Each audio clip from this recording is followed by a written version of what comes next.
This story was told by those from long ago, deep in the distant Hmong mountain villages. Strange, mysterious, terrifying tales that no one dares to speak of in daylight. All right then, let's join Hmong Folklore After Dark to retell this true story. Don't forget to subscribe and share, so you'll be the first to see our next video. Long ago, in a remote village deep within the mountains, there was an old house with peeling white paint and creaky wooden floors that groaned with every step. Children often visited every weekend, but no one dared go upstairs. It was always cold and shadowy, even on the brightest summer days. The living room was the only place that felt safe, bathed in sunlight and filled with forgotten toys.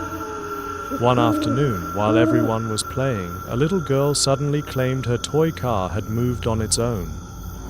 At first, everyone laughed until they saw it. The car nudged forward ever so slightly. The laughter stopped. A chill passed through the room. Everyone stared at the toy like it had just whispered their name. One child approached it, and then the doll inside the toy car jumped upright. Its leg twisted unnaturally. Screams erupted, panic spread, and from that moment on, everything began to change. The girl's mother threw the doll away, but the fear lingered. That night, they all slept together, too scared to be alone. And as the dim nightlight flickered across the room, they saw it again. The doll. It was back. Sitting at the end of the bed, twisted leg raised like before, its plastic eyes somehow alive. They ran, yelling for help, but when they returned, the doll was gone. No one believed them, but they knew what they saw. Later, they learned from an old neighbor that a family had once lived in that house and vanished without a trace. Since then, no one stayed there for long. Years later, someone else grew up in a modern house. No dark history, no deaths. But inside their room was a glass cabinet, filled with porcelain dolls left behind by a grandmother. Among them was one in a green dress, with stiff brown hair and haunting, glassy eyes.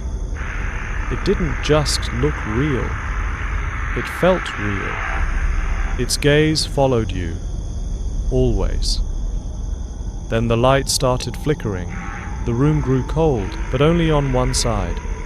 One night, the green dress doll was found lying flat, despite having sat upright for years.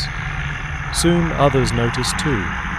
Guests avoided the room, babies cried uncontrollably when placed inside.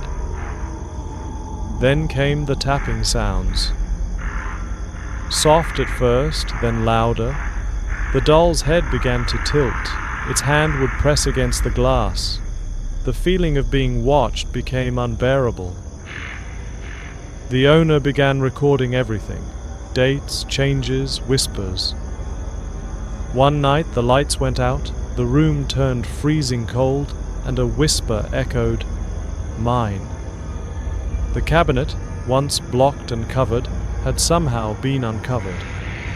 The doll stared out, hand raised, mouth slightly parted as if breathing. That was the last night they slept in that room. After that, the doll remained behind glass, but not still. The brass key that locked the cabinet kept showing up on the floor. And sometimes tapping would return, always in threes. How the doll would change position slightly each night. How the air always grew heavier. How the eyes in the mirror no longer matched their reflection.